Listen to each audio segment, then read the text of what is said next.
Hi, welcome to True Mouse Games. My name is Alex. Welcome to another episode of Gamemasters Musings. And tonight we are talking about a little project of mine, not so little actually, that I've been running in my home city in Austria for nearly a year and a half now. A project that is a very special type of campaign, if you so wish, that we call the Wildlands campaign. Now, what's so special about this campaign and why do I want to talk about it? Well, the special thing about the Wildlands campaign is that it has 30 players. Yep, that is correct, 30 players and 4 Game Masters, which are all playing in the same campaign. How does this work? Well, we'll come to that. Why do I want to talk about this campaign? Well, mainly because I think it had a very positive impact upon my local gaming community in Austria and brought many of us much closer together and formed a very hard and really interested, dedicated core of role players in my hometown that hasn't been around before this campaign, if I can say so. And I would like to make this video to maybe encourage some of you guys that come from small to medium-sized cities to maybe think about a campaign like this if you have the time and the energy to spare, and maybe improve the standing of your local community and the role-playing community in the whole world, in a way. My idea, as I said before the Wildlands campaign started, was to try and get the local community closer together. And how is this best possible? Well, I thought get people to play different games with each other, get people from different gaming groups that do not know each other onto the same table. Of course, one-shots is one way to do it, but one-shots is kind of just like you meet each other briefly and then you might not have much to do with one another. In fact, I have tried one-shots for a while, but it didn't really work quite as well as I would hope that it worked. And of course, in a campaign, you only have 5 or 6 players, maybe 7 or 8 if you're crazy, and it doesn't really lend itself to reaching as many people as I would have liked to reach. So I was thinking, how could I run a campaign that encompassed many people? Now, many of you who have done a bit of research on these things themselves might say, oh, that sounds like a West Marches campaign. Well, that's basically what it is, only when I've had these thoughts, but I think it was July or August last year, I didn't really know anything about West Marches. I had kind of vaguely heard the term, but I didn't associate it with anything. And because I'm a bit of a smart ass and stubborn at times, I decided to figure this out by myself instead of just Googling and finding maybe a solution that other people have already found. So I was thinking, okay, maybe if I create some sort of map where multiple groups can play on at the same time and get a bunch of game masters that kind of play similar plots set in the same world, that could work. And that's basically how the Wildlands campaign started. So what you need at your very core for such a campaign is 2, 3, or maybe 4 dedicated game masters that are ready to put the time and the energy in. One of those should ideally be kind of the overseeing game master, if you so wish, who handles the logistics and who is ready to invest more time into the campaign than the others. I would not suggest doing more than 4 game masters for this type of campaign. You can of course do it, but if you want to have communication channels between the game masters going well, as it is necessary to reach this type of campaign that we have created, you wouldn't want to have more than 4 people. Then what you also need is a role-playing system that everyone is happy to run, that is ideally well known so it can draw a lot of players, and that is not too difficult to learn in case you have people who have never played role-playing games before but want to give it a try. So we decided, mostly because it's so well known, and because I had sort of started running it at the time and didn't mind it too much, to run a D&D 5th edition campaign. The way it is set up is very similar to your average West Marches campaign, as I mentioned before. For those of you who don't know what a West Marches campaign is, I'll give you a very quick overview. The basic principle is that you have a central base where all the player characters are situated. So we have a town which is safe. In this town, there are no adventures. It's basically just a place for people to come back to get their gear, new gear, and maybe meet with some quest givers. And around this town is the wilderness, a dangerous wilderness, filled with all kinds of monsters and, well, exploration areas and such. And the whole campaign consists of player characters basically forming individual groups and going on one-shot adventures, something that we call in the Wildlands campaign expeditions. So you say, for instance, oh, I've heard that there's this ruin up north where people have heard weird music at night and no one dares go there. And I want to go there and check out what that's about. So this is basically what the expedition organizer, the expedition leader, if you so want, who is a player, says, and then a bunch of other people from the pool of players that you have say, sure, I'm in, let's play on the 15th or whatever, and then you go to the Gamemasters and say, can we play on the 15th? We would like to go into that ruin. And then the Gamemasters talk amongst each other, and one of them says, yeah, I can do 15th, I'll take care of that, I'll run that one shot, that expedition. And then once that expedition is over, the player characters return to town and share the information that they have gained and the experience and the loot and all that sort of stuff with others. And ideally, this opens up venues for further and further expeditions, deeper and deeper into the dangerous land, so to speak. So, the three basic principles of a Wildlands campaign, West Marches campaign, I guess, is safe base of operations, where all the player characters are, a dangerous wilderness that is at the same time a shared map, and the fact that the players decide where they want to go with which player characters. So how does this work in detail for our Wildlands campaign? Well, first you need to get your Game Masters together, of course, and get them to agree upon a rule system, or maybe house rules to that system, and a vague overarching plot idea or story idea. In our case, in the Wildlands, the idea was that a new continent has been not so much discovered, but the path to this continent, which had been guarded by a kraken that was only recently slain, is now open. So there's a new colony being formed by all the kingdoms in unison from the old continent. So a couple people from each kingdom are sent over to create this new town. And the player characters are part of a military organization which is set up to protect this new colony and explore the wilderness, gain resources, battle monsters, and bring glory to all the crowns of the old continent, basically. So that was our basic premise. The next thing you need is a method of communication. I would very strongly suggest creating a Discord server or something similar for a campaign like this, because it is extremely important that players can communicate well with the Game Masters can communicate well with each other, and also players can communicate amongst one another, ideally, quickly, easily, and ideally in a way that other players can also jump into the conversation.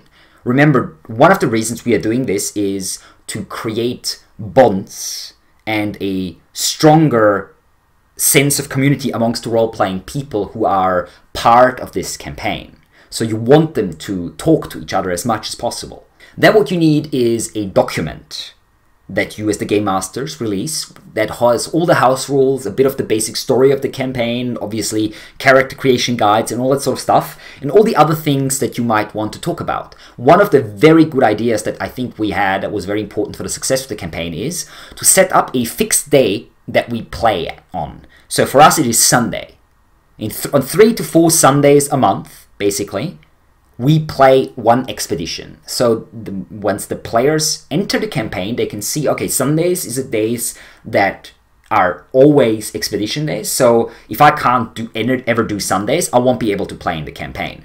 However, now that I know this, I can be sure to keep 1 or 2 Sundays a month free so I can participate in some expeditions during this campaign. Now that you have this document, you show it to players. You have every Game Master to go out to his group or other groups that he knows and says, hey, listen guys, we're starting a new campaign. Here's how it works. It's a new experiment and we have a lot of people. We originally started with 20 slots, but there were so many people interested that we went up to 30. And that this is how it's going to go. Not too much commitment. If you have can play on one Sunday a month, it should be fine. And then you, of course, have the players create their characters, or you create characters for them or with them, and then the campaign can start. What we did is set up an event as a starting point. So we had 3 of our 4 Game Masters meet up at a cafe, basically, rent a couple tables, and then have 18, 3 times 6, so 3 groups out of 6 players, come to that event, basically, and play one of the one-shots. But before that, they had the chance to mingle. So they were all in the same small group of ships who came to the new colony, and their player characters got to know each other and talk with each other a little bit, and then split up into 3 groups and go out into the wilderness, and then be victorious and come back and already push back the fog of war a little bit, discover some parts of the map that haven't been discovered before, and then talk with each other about it and share information and realize, oh, this is interesting, so you've heard this and we've heard this, which might lead to this. Now, a very important point of our campaign is also something called the downtime actions. So every player character has the ability to go onto one expedition a month, and then they also have one downtime action every month. If they don't go to any expedition because they might have not have time during this day, maybe they have exams or family things or something going on, they can't go to any expedition in November, then they have 2 downtime actions instead of 1. If they somehow manage to go to 2 expeditions because no one else has time, so the slots need to be filled up, then they wouldn't have any downtime actions. The downtime actions are designed as something that the player characters can do in their home city of Lighthaven, this basic colony, basically. And they are things like crafting or doing investigation stuff, searching for information on creatures and such, but also things like training, so they can gain a little bit of experience points so they don't fall back too badly, and many, many other things that we have created specifically for this campaign. And talking about which downtime action which person will do at the end of the month is also a very important communication issue between the players. And it gives them the time to follow their own individual storylines a little bit in this campaign, which is of course not as easy when you have 30 players as it is when you have 5 players or so. The starting event that I was just mentioned before had quests, and the player characters decided to which one want to go on which of these quests. In general, I suggest that you do not give them to player characters too many quests. Let them decide where they want to go and why. Just give them information about the area. Maybe they hear a rumor about a hunter who's discovered this weird overgrown ruin in the forest, but it was super creepy and he didn't dare to go in. And then should be the initiative of a player character to go out and talk to his companions and say, hey, this sounds super interesting, I want to go there. Or combine storylines. So basically, sure, sometimes quests make sense, but I wouldn't overdo it in a campaign like this with quests. Let the players take initiative, let them form groups, and let them go out into the wilderness and decide what to play and when to play it. That will make for a much better experience for everyone involved, I think. A very important thing for the cohesion of the whole game and especially the relationships between different player characters is to have a role-playing spot outside of an expedition, outside of a one-shot. For us, it is the Tavern of the Fat Dragon, which is basically a play-by-post role-playing part of our Discord channel. So whenever someone has time, they can just write that their character walks into the tavern, and then they can talk about their expeditions, about their relationships, and so on by post, just writing, typing in the Discord channel, and talking amongst one another. And that has, surprisingly, many of our Game Masters, including me probably, didn't quite believe that this channel would take off like this, but it has. A lot of people are interested. Not everyone, of course, but a lot of people are interested coming into the Discord channel and just chatting in character with other characters, completely outside of any expedition. Of course, at all possible times, often in the middle of the night. And no Game Master needs to be, of course, active or present for that sort of thing.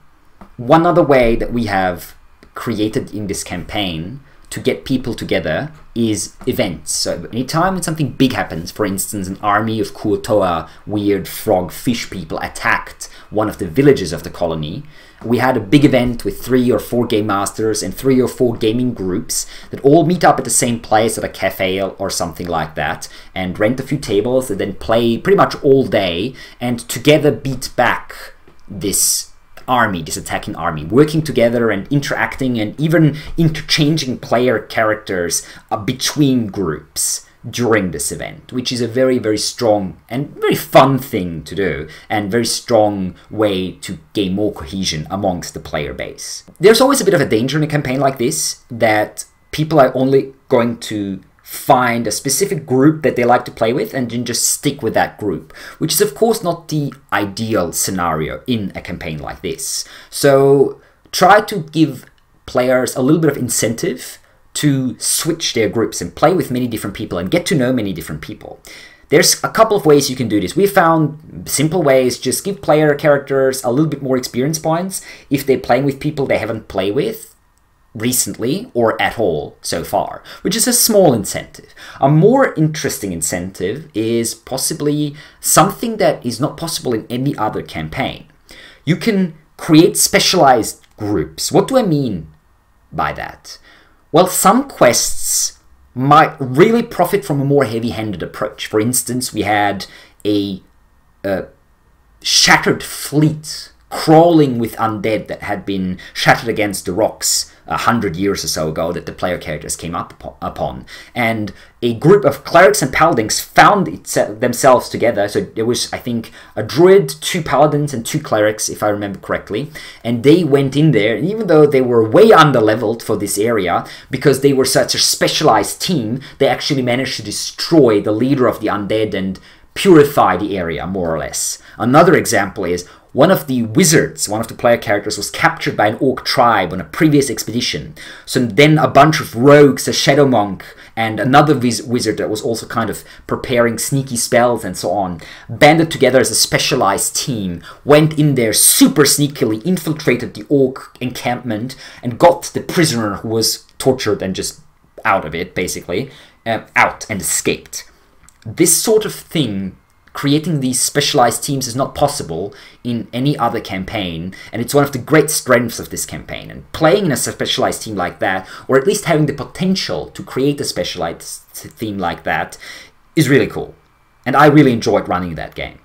What we also did, the 4 Game Masters of us, which is not necessarily something that you need to emulate, but it's proven to be quite successful and quite fun, is basically having one NPC that is kind of the avatar of every Game Master. So in our case, we have 4 councilmen, 4 people that are running the city as a council, and each of them represents one of the Game Masters. So we have the leader of the wizards, we have the governor who's dealing like with the merchants and the finance side of things, we have the military leader of the colony, the army, so to speak, the Lord Commander, and then we have the leader of the military order, the military organization that the player characters belong to. So their immediate superior. And those 4 people together, and those 4 Game Masters together, are the ruling council, so to speak. And that's kind of fun because that allows the Game Masters to kind of play their own characters a little bit. Not on expeditions, of course, but kind of outside of them, at events and so on. And it's pretty fun to talk to other Game Masters in character because that allows multiple NPCs to have conversations with each other without one Game Master having to handle all of them and going completely crazy. And it also kind of gives the Game Masters an idea what kind of storyline they will mostly be running. So, for instance, if anyone wants to make a deal with the military, maybe to grab a couple of soldiers and go on an expedition, they go to Jacob, who is running the Lord Commander. So that's his character, so to speak. So they know immediately which Game Master to approach with something like that. It is very important in our Wildlands campaign, or in any campaign like this, that the Game Masters are well connected with one another. That every time they run a one-shot, they write a summary, or in any other way they can find to let the other game masters know which things in the world have changed, which plot lines have been resolved, which NPCs might have been killed, which other NPCs might have been antagonized or befriended, and so on, so that things do not go completely out of control. It is also equally important, I can't stress this enough actually, that player characters share information with one another. So we have one of each group of usually 5 players that go out on expedition as the designated writer. So he writes basically a report on the expedition. What happened? What did they find? What did they see? And so on.